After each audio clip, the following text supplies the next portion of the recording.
CTV News with Carlyle Fiset. Good evening. Thanks for joining us. Fraud allegations in a pair of lawsuits filed by London Health Sciences Centre have many Londoners questioning why concerns didn't come to light sooner. With more on the road to rebuilding trust in one of the city's largest public institutions. Here's Daryl Newcomb. Public confidence rattled by a pair of lawsuits filed by the London Health Sciences Centre that total more than $60 million. One statement of claim alleges a complex scheme by some former employees and a local contractor to defraud the hospital by overcharging for capital projects and manipulating procurement processes. The second suit alleges the former CEO, CFO, and an executive ignored a report flagging the potential fraud. Western University political scientist Martin Horak offers a prescription for public institutions and their board of directors. The remedies to that really are transparency and accountability. Horak observes some common threads when it comes to governance failures. There's often a tendency in big bureaucracies to kind of accumulate power, accumulate resources, and that can create an environment where governance can go wrong, where people can begin, in the organization, can begin pursuing their own interests. The allegations contained in the statements of claim have not been tested in court. However, simply their release is raising questions about trust in public institutions, their governance, and oversight. When trust is undermined, it does take a while for it to be restored. It's a complicated process. Last September, the entire LHSC Board of Directors voluntarily resigned. In response to a governance shortfall, Horak says there's a tendency to overly tighten rules, which down the road can lead to higher costs and slower response to challenges. It's not so much about keeping organizations like that on a tight leash. It's about making sure that those organizations are open about what they're doing and how they're doing it. Statements of defense have not yet been filed by the individuals being sued by LHSC. Daryl Newcomb, CTV News. The local unemployment rate increased last month. According to data from Stats Canada, the London area jobless rate was 7.2% in June. That's up from 6.9% in May. Meanwhile, the national rate fell to 6.9% after 83,000 jobs were added last month. With more on the numbers and the uncertainty created by the latest Trump tariff threats, here's Kamil Karamali. After a slow year, Canada's job market is showing signs of revving up again, surprising. It's a surprise. And shocking some economists. I think I said the word "ay caramba" when that came out. Canada's unemployment rate dropped 0.1% to 6.9% in June. The employment rate rose 0.4%, adding 83,000 jobs, but roughly 70,000 of those are part-time, with growth largely in the wholesale and retail and healthcare and social services sector. Much of it thanks to a strong U.S. economy. Even though cross-border business with our neighbors has declined, America is still our biggest trading partner. So as long as the U.S. is doing well, and we're seeing their numbers very resilient, very supportive, the deregulatory thrust, we will do well as well. Here at home, Alberta led the way with 30,000 jobs in June, with Quebec and Ontario not far behind with more than 20,000 jobs each. But finding summer jobs for students continues to be a challenge, with more than 17% unemployed, a sharp rise from June of last year. Which tells you that these companies aren't actually doing well because they can't even afford to hire a summer student. Youth unemployment nearing levels Canada saw during the 2008 recession, a potential sign that the worst is yet to come. And that's really concerning to me because oftentimes youth unemployment is a leading indicator to what could be a recession. And in the nearer future, all eyes are on the Bank of Canada's next meeting at the end of the month. Economists say the job growth has dampened expectations of an interest rate cut. Instead, the central bank more likely to hold the rate steady for now. Kamil Karamali, CTV News, Toronto. Environment Canada has issued a heat warning for London and most of southwestern Ontario. According to the Weather Service, the warning could stay in place until next Thursday. Daytime highs are forecasted up to 32 degrees with humidex values between 35 and 40. Residents are encouraged to limit strenuous activity outside and stay hydrated. Julie Atchison will have more on the weekend weather story a little later in the newscast. Officials with Western University say they're offering incentives for potential researchers defecting from the U.S. Jerry Dewan has more on the academics they're hoping to recruit and the compensation available to them. Under the Trump administration, funding for research projects across the United States has been slashed or is at risk of being cut. And that's opened the window of opportunity for Western University. Western is making a bold investment in the next generation of researchers. Florentine Stelchik is provost and vice president academic for Western. The university is significantly expanding initiatives designed to attract doctoral and postdoctoral researchers who have expressed an interest in coming to London. Postdoctoral program has received an extraordinary attention, and so we are doubling the program from 19 students to 40 students, actually. The postdoctoral fellowship program includes a $70,000 stipend for 2 years, which includes benefits. There's also a research allowance, and those attracting federal awards receive a $15,000 top-up. Stelchik says the researchers will have highly respected mentors. The students who will apply to the program will be supported by our world-class researchers, and they will receive the training and the mentorship to continue or launch their careers. There will be 25 positions for doctoral students, each receiving $160,000 over 4 years. Stelchik says the opportunities aren't exclusive to those studying in the U.S. She's hopeful that whoever the program attracts, they'll opt to continue having a foundation in London. Those students can launch their careers, fulfill their dreams here, and become possibly members of our community, carrying their innovation potential into whatever career they aspire to. Stelchik says money for the doctoral and postdoctoral initiatives comes from an existing pool of funding available for these types of opportunities. Jerry Dewan, CTV News. The next phase in Dundas East reconstruction gets underway Monday. It means commuters and business owners will be dealing with reduced lanes and detours for months. As Brian Bicknell reports, there are hopes the short-term pain will be worth the long-term gains. And anyone can see, we've tried to patch the best we can.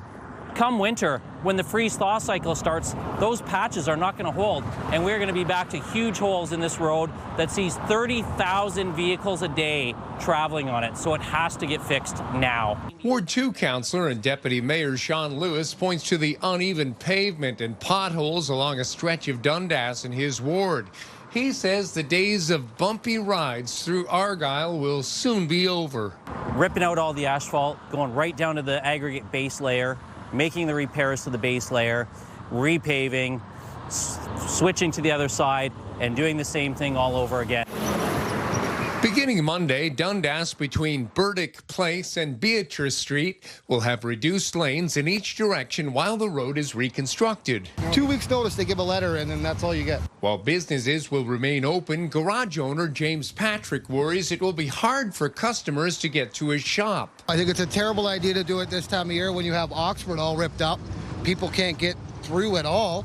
Shuts down the East End. There's a lot of old businesses here, a lot of businesses that rely on traffic coming down Dundas, and when they can't, it hurts them. It's going to be tough on us because I need to make the numbers to make everything happen and pay the guys.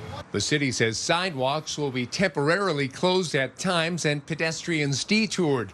Drivers are encouraged to find alternate routes where possible. It's not good. It's bad. It's been going on way too long. Way too long. Even Highbury overpass, I don't know, God knows when that'll be open. They took the whole one side of it out. Work is expected to take 8 to 10 weeks and be completed in the fall. Brian Bicknell, CTV News. London's Pride Festival officially kicked off earlier tonight. It opened with the 34th annual Pride Art Show at the TAP Center for Creativity. There are exhibits from more than 50 LGBT+ and ally artists. Organizers say all proceeds and donations will support the artists and London Pride. The show runs until July 19th. We've got a wide variety of artists who've submitted work. So we have one artist that was from grade 7. We've got other artists that are senior citizens and everywhere in between. People come and they socialize. Last year, some people came and they stayed for the whole 3 hours. So they're not just here looking at art. They're here to talk and see each other. And it's just a real feeling of community. And this year, with it kicking off, the Pride Festival starts it off with a bang. Nearly 24 teenage girls from across the region showed off their newfound skills today, wrapping up a firefighter training camp.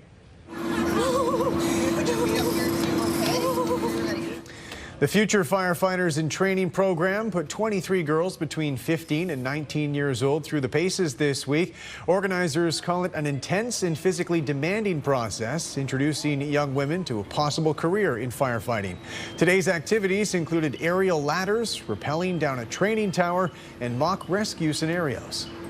It definitely was scary at first, but this camp really helped us overcome a lot of those fears and gave us the confidence and awareness that we can do these kind of challenges. I really liked all the opportunity and the huge confidence boost because I want to be a firefighter and hopefully go to Lambton. But it just gave me the opportunity to try all the things that they do and do the training, and I realized that I love it and I want to be one when I'm older. And it's a mentoring program, so even if they choose not to get into the fire service, it's about putting on the gear, doing difficult tasks while having mentors around you that are invested in your success, so that whatever career path they choose, they just put their full effort into it.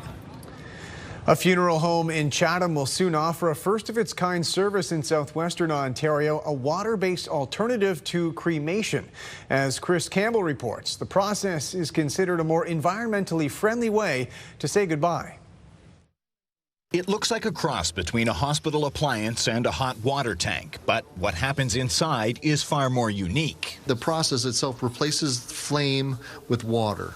So instead of a flame breaking down a person's remains to a basic element, water does that work. Water, with some help from an alkaline solution. Funeral home founders James and Leanne McNeil say Aquamation costs about the same as cremation, but it's a greener choice. They say cremation releases hundreds of kilograms of carbon dioxide into the atmosphere per person. If you did a search on what is the most environmentally safe or prudent way to take care of a deceased human body, it would be alkaline hydrolysis. There's no carbon emissions, and it's so much better for the environment. So it just seems better all the way around. The process became legal in the province in 2014. For myself, the idea of fire did not sit well with me. Now with this, the option of water, it sits better with me. It seems a little more gentle. Aquamation is regulated by the Bereavement Authority of Ontario, which oversees funeral, burial, and cremation services in the province. The BAO tells CTV News there are 5 licensed alkaline hydrolysis facilities in Ontario: Arnprior, Peterborough, Newcastle, Whitby, and Kingston. I like it. I like water better than fire, let's put it that way. But I'm dead, so who cares? I already paid my funeral. I want to go in a casket. In my opinion, they're dead. Whatever way works for them, works for them. If they want to go, I guess, the old school way with normal cremation, go normal cremation. If, they want to do the new high-tech way, by all means, suit themselves, right? The McNeils say they've already had several families show interest, but they won't be operational until the end of July. There's never, in Chatham, Kent, there's never once been a crematorium. So we've thought, let's change that, and we're actually going to jump over traditional cremation and move right to what we believe is the future with the water. This will be the 6th one in the province and the first one in this region. Culturally, we've been moving away from full burial. Chris Campbell, CTV News. A Stratford-based author's new book has hit North American bestseller lists. It's a combination of humor, felines, and existential political dread. With more on lessons from a cat for surviving fascism, here's Jeff Pickle. Naps are resistance chapter. That's the best thing. It's a book with biting wit and sharp claws. Yeah, it started off as a bit of a joke. A big fan of our feline friends and an astute political observer, Stuart Reynolds says this little joke turned into a much bigger idea. So cats were the first thing that came to mind, because cats are jerks. Cats are fluffy little resistance machines. I thought it would be really funny to sort of see how cats would deal with fascists. Reynolds says the notoriously stubborn and often sleepy animal is full of clues about how to deal with dangerous political undertones. They make decisions based on what's solely best for them, but in a positive way for everybody else around them and their family and community. Reynolds is well known for his funny and often political humor. Thank you for joining. I'm here to deliver a Christmas message from the Government of Canada. Daddy's gonna need some knowledge. He says wrapping a serious situation in a few laughs is a good way to lower the political temperature. Through comedy, you can talk to people in a non-combative way, non-confrontational way. You can it's a spoonful of sugar to positive or constructive messaging. It's a way to talk about things that are normally uncomfortable or normally wouldn't be that pleasant to talk about, but you can do it in a manner that's entertaining and fun. Despite the humor, Reynolds says he has real concerns about creeping authoritarianism. Since World War II, haven't had to think about it. We've been like, everything's fine. Don't worry about it. Don't worry, you don't have to pay attention. Don't pay attention.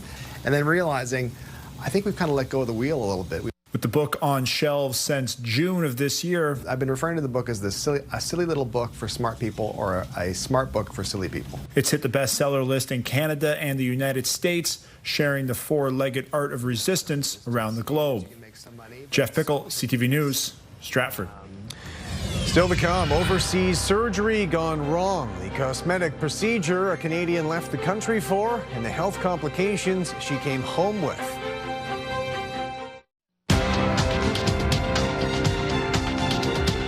Renewed tariff threats leading to a lower end of the week for North American stock markets. We'll have more on that in a moment. In Toronto, the TSX lost 59 points. In New York, the Dow fell 279. The Nasdaq dropped 45. Canadian dollar unchanged today, a little more than 73 cents American. On commodity markets, gold gained more than $38 an ounce. Oil added $1.88 a barrel. To the reaction now to President Trump's latest tariff surprise. His 35% threatened tariff starting August 1st has effectively imposed a new negotiation deadline. With the latest, here's Colton Prale. After weeks of pushing for a trade deal, Canada is staring down an even bigger threat. Frankly, the friends have been worse than the foes in many cases. President Donald Trump now says he'll put in place 35% tariffs beginning August 1st. The White House says it wouldn't apply to energy tariffs or goods covered by the free trade agreement. But the president hasn't confirmed that. We're going to see. It was sent yesterday. They called. I think it was fairly well received, but it's what we need. So we'll see what happens. While some critics say the Liberals need to follow through on the elbows up mantra, Ottawa argues it is. Canada is the only country on earth, along with China, that has imposed so many counter tariffs. So we have had already a very strong response. Canada didn't retaliate when Trump increased tariffs on steel and aluminum and gave up billions foregoing collection of the digital sales tax after the president ended trade talks over the issue. Carney's keeping his mind very much on the end game, which is to secure that economic and security framework with the United States. Since last month, Canada's target for a trade deal has shifted. July 16th quickly became July 21st. And now Canada says the new target is August 1st, before counter tariffs will be applied. But it's the day before that deadline that could make all the difference. That's when the U.S. Supreme Court is set to decide if Trump's executive order tariffs are legal. The last possible hope for Canada. We can't trust a deal with the president. Our only hope is the courts or Congress. And if we lose the courts, well, then we know where we stand. The court decision won't impact tariffs on Canadian steel, aluminum, autos, or copper, all of which were applied under a different measure. Colton Prale, CTV News, Ottawa. It's going to be a hot weekend with a heat warning in effect. Be mindful if you are exercising outdoors in the heat of the day. Drink plenty of water. And our pups need lots of water too when they're out for their walks. Thank you, Misty, for this photo of Dawson. This is her foster pup. Heading into the weekend, the risk of thunderstorms will linger Saturday and possibility of a few showers on Sunday. Welcome back on the desk with Julie. Now we've seen some thunderstorms make their way through our region tonight. That's setting a tone for the weekend. Yeah, in terms of storm action, likely tomorrow afternoon into the evening, the probability will really ramp up through the day. Lots of instability, heat and humidity. The heat warning that's in effect for our area. Temperature-wise today into the upper 20s, but feeling like the mid-30s. Tomorrow afternoon, it'll feel like 40. Earlier in the day today, we had some scattered showers and thunderstorms that moved through. You can see them just pushing out over Lake Huron through the overnight. The action will wind down. We lose daytime heating. Now, we can't rule it out overnight, but the probability drops down to about a 30% chance.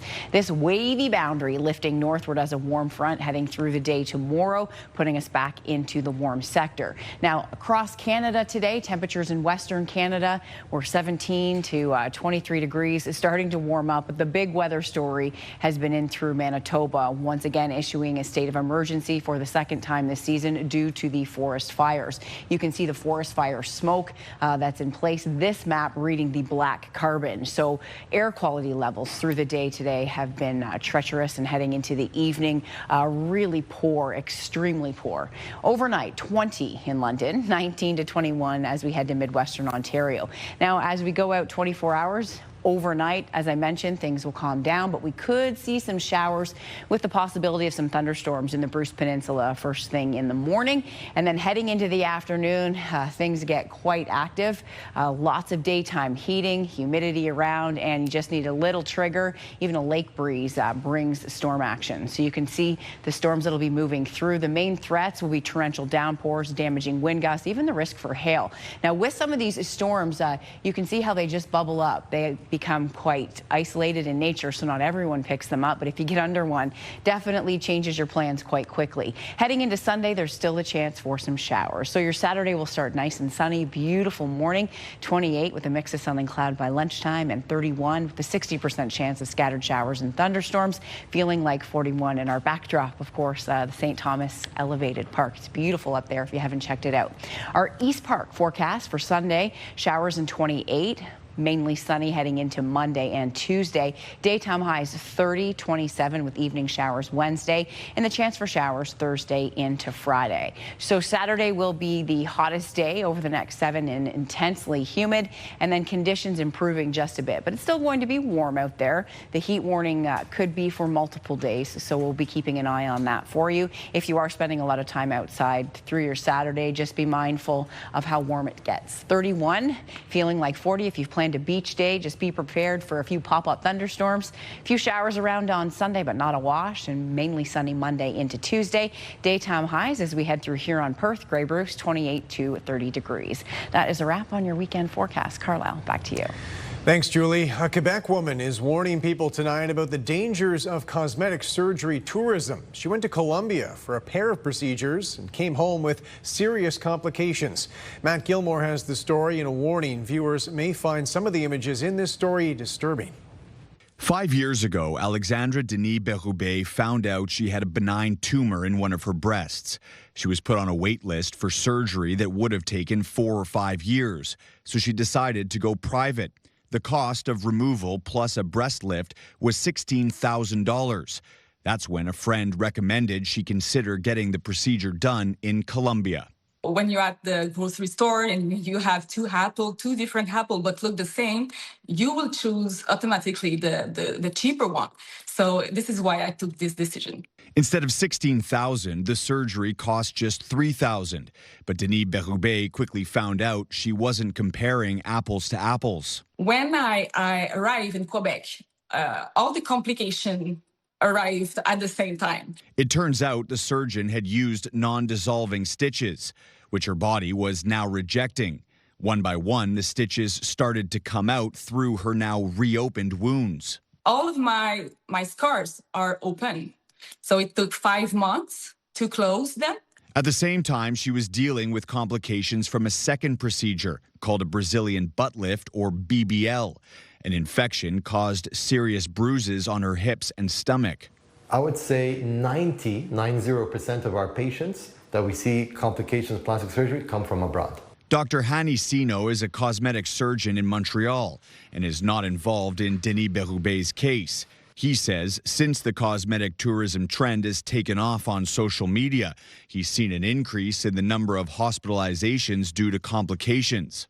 This doesn't mean that complications don't occur here in Canada, in Montreal.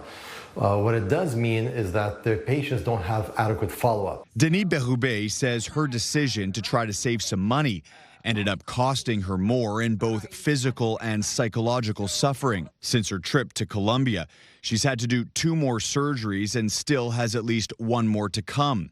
She estimates the total cost has now risen to more than $40,000. It's probably the biggest mistake I've done in my life, really. She wants others to know the risks before deciding to go abroad for surgery. Matt Gilmore, CTV News.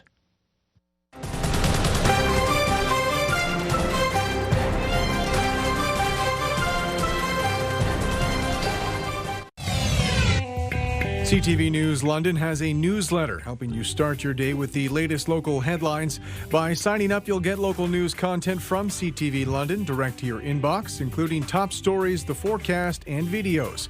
You can sign up at ctvnewslondon.ca.